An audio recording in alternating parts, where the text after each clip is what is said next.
Let's bring in Shams, because Shams is our NBA insider. He's... Okay, you tell me bring him in, and then you say he's on the phone. Shams, do you need a minute? I'll go back to Hammy and just dribble. You good? Well, I'm working on something for you, Kate. Oh, love that. Okay, NBA playoffs are here, and so I want to talk to you about all things NBA playoffs. What are you on the phone about? Well, tonight there's a potential elimination game, Cavs against the Celtics in Boston. And I'm told Donovan Mitchell is not expected to play tonight. The Cavs do not expect him to be a go. He's dealing with a pretty real calf strain that he suffered a couple games ago, and it kept him out in Game 4. And the Cavs are prepared to play on without him tonight. So they started Karis LeVert in his absence. So that is what they're planning on moving forward. That's what they're planning on moving forward. Do you have any other news? Who's the next person to get roasted? Who's the next star? Who's the next GOAT in sports getting roasted? What is your little phone telling you? Well, I don't know. After the Tom Brady roast, I don't know how many people are going to want to. That was pretty serious stuff right there. You don't think if there's an NBA GOAT that would be willing, do you think Michael Jordan's got it? Like he'd go up there and take that beating? No, I don't know about him. You know, honestly, I think I could see LeBron James doing something like that, just in terms of how I think anytime you talk to a former teammate of his, anyone around him knows like the type of person he is. He's a funny person. He's goofy. He might be 39 years old, going on 40 at the end of this year, but he has this ability to act much younger and have that ability to kind of thread the line of being funny and goofy while also obviously very mature and a leader. Yeah, I think he doesn't give. I think you need to have some level of like I don't give an F, and I think he's not that he doesn't care about anything, but he could sit there and take it, and like it would be fine. I would prefer to see Michael Jordan. Would you be roasted or no? Would you want to be a part of a roast or no? Nobody knows anything about me, so it's like nobody's got any. I don't think I have enough people that would fill up a dais to talk about me. Would I do it? I don't know. Like if the numbers that I'm hearing in my phone that Brady got for this, yes, I would do it in a heartbeat. In a heartbeat. That's a challenge. I mean, for people to come up with the material on UK, I think people would have to do their digging. I think that's what we want. I don't think people to. If the decimals are the same as what Brady got, I'm down. I am in. And Netflix gets NFL games, and they're on Christmas. Isn't that the NBA's day? What is the NBA? It was NBA until can't like this, right? I mean.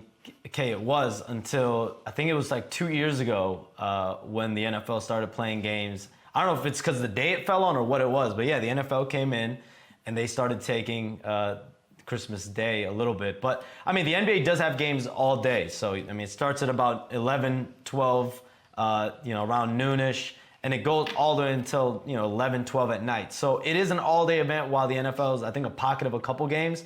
But there's no question. I mean, for decades and decades and decades, the NBA just ran that day. Yeah. I guess there's competition now. It's weird that it's on a Wednesday this year. We'll see what that means for you and I and our families in Chicago. And maybe I'll be there. Maybe who knows? Who knows what'll happen? But it's like the Shams and K Bowl. You got both sports on one day. Merry Christmas to all, and to all a good night.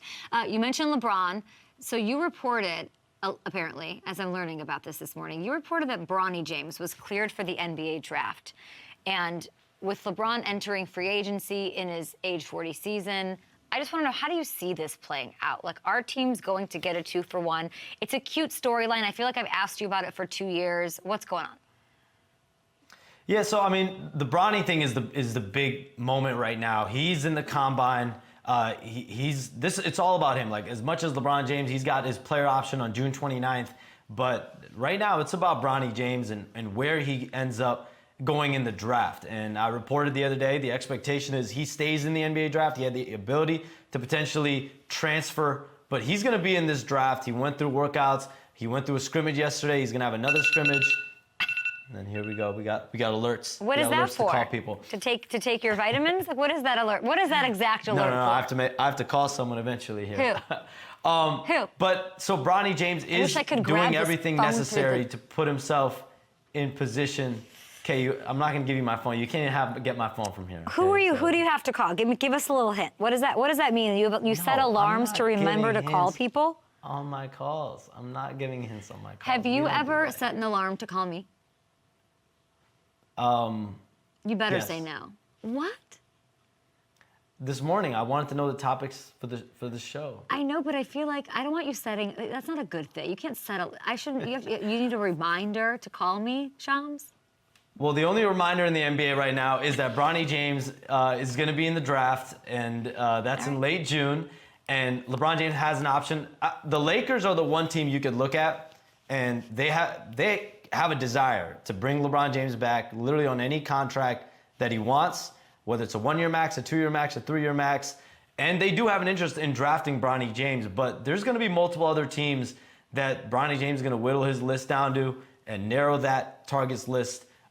His representation, Rich Paul at Clutch Sports, they're going to make sure over the coming weeks that he finds exactly where he's going to end up. I thought there was an idea that it's Lakers or bust. But you're saying there's other teams that are interested. Here's my, if I was Game of Thronesing this thing and just politicking, is there a world that a team could pick Bronny just to lure LeBron?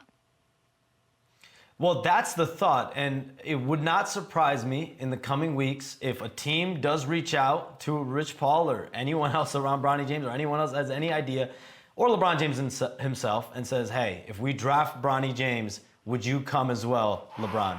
And the answer to that is going to be no, as of right now. That's not a given. That's not something that is going to be preordained. Now, listen, if the Lakers go out there and draft Bronny James, they feel like he's going to be a good fit for them. And one thing, the Lakers are in the midst of a coaching search, and one important element of that search is going to be player development and hiring someone for the next 4, 5, 6 years that can help you.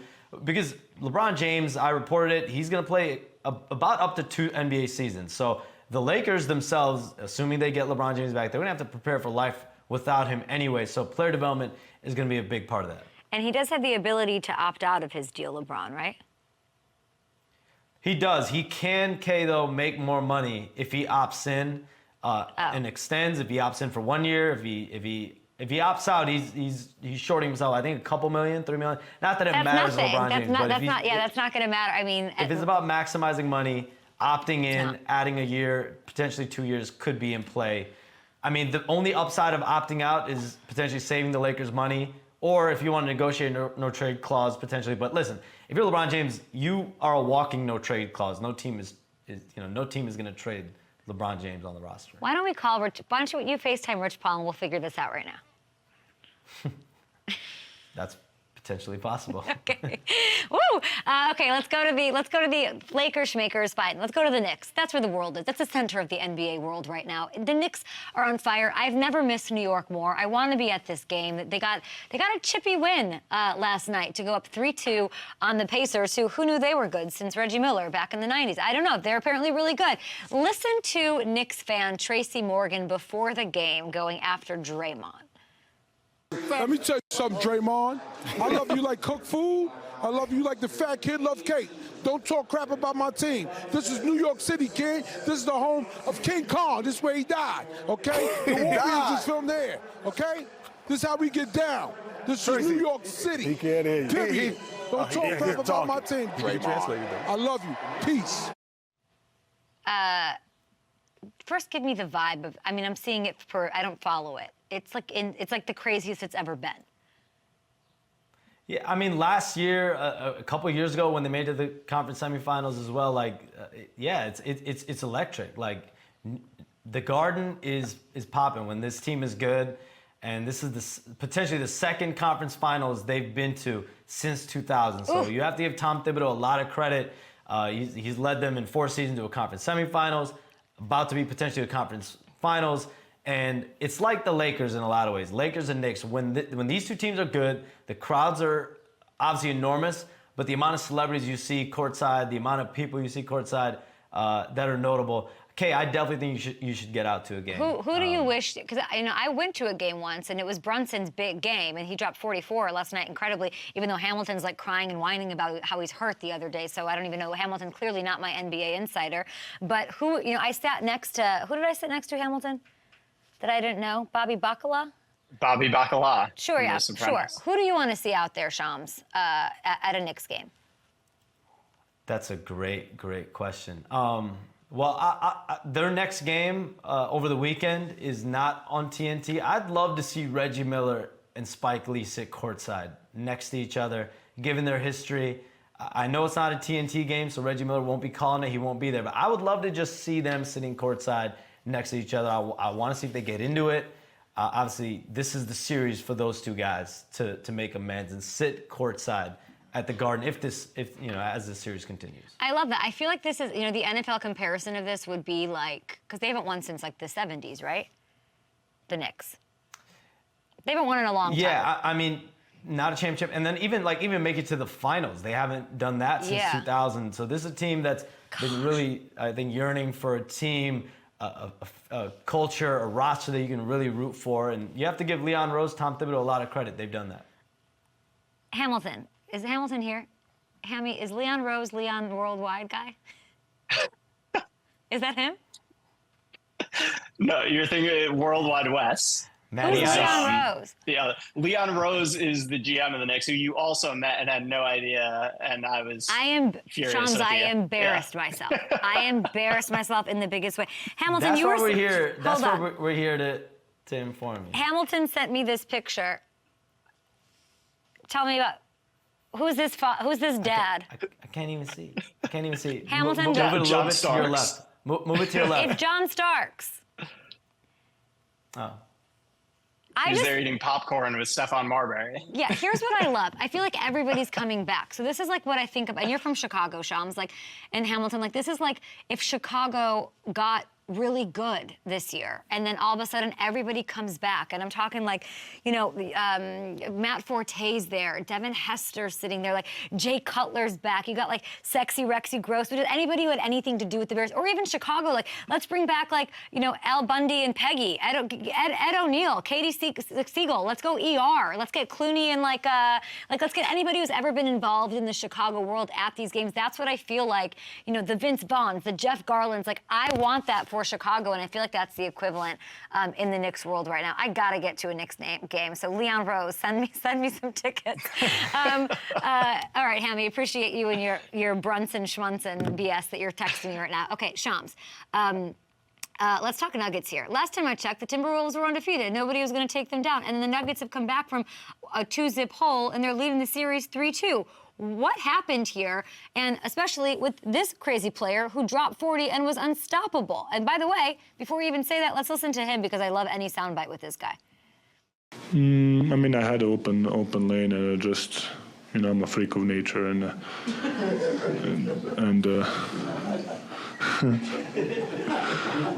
why not to show my athleticism? What do I need to know about what's happening in this series and this guy? I mean, Nikola Jokic is the best player in the world, MVP 3 times in the last 4 years. He gives off, obviously, a vibe that he does not necessarily care about whatever happens on the court. And there have been teammates, other people that say, listen, he loves horse racing. He loves his horses more than he loves basketball. But I will say this, for you to be that good, he's not someone that came into this NBA with the hype, the praise, the accolades. He was a second-round draft pick. The joke is, and it's true, he was drafted when a commercial was playing. So in the second round. So this is someone that's earned everything he's gotten. He's come out of nowhere, and you have to really love the game and work at the game to be as good as he is. And what we've seen in this series, Kay, this Denver team, they went down. Shout out Josh Kroenke, Mizzou, by the way. But they went down 2-0. They lost both games at home. And anytime that happens, I mean, it's only happened seldomly in the NBA, and it's not usually boding well for that home team. And the fact that they end up winning the next 2 in Minnesota and then become the first team that actually wins at home, and now they can close it out in Minnie. I mean, it's Nikola Jokic, and it's Michael Porter Jr. stepping up. It's Aaron Gordon stepping up. He's been massive for them in this postseason.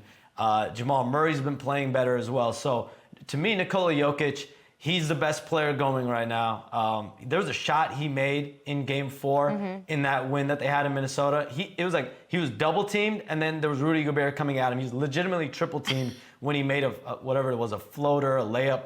He's unreal, and you have to give Denver a lot of credit. It is the heart of a champion. They deserve this. We'll see if they can close it out. I love that we're getting a Josh Kroenke shout out in here. Much deserved. Him and Stan just building this team, drafting him when they did. Just unbelievable. And I guess he just went crazy. I think it's an act, though, Shams. I feel like the not caring thing What do you know about that?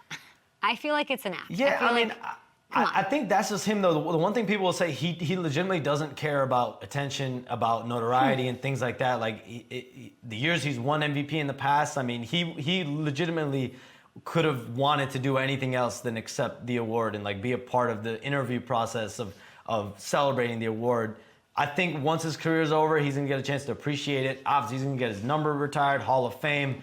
He's going to go down as one of the best players. I can't put a number. It's going to be top 10, top 15, top 20. I don't know. But he's that good. He's that great. And maybe he will appreciate it more once he's done playing. Okay, let's say you and I are in Chicago and we are having a coffee and some blueberry muffins.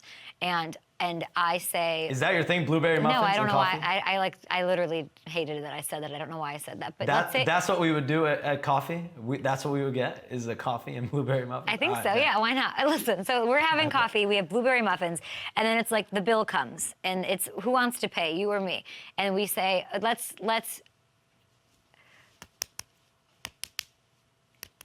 No, I'm paying. No. Just, Shams, follow me. What do you call What's the this? game?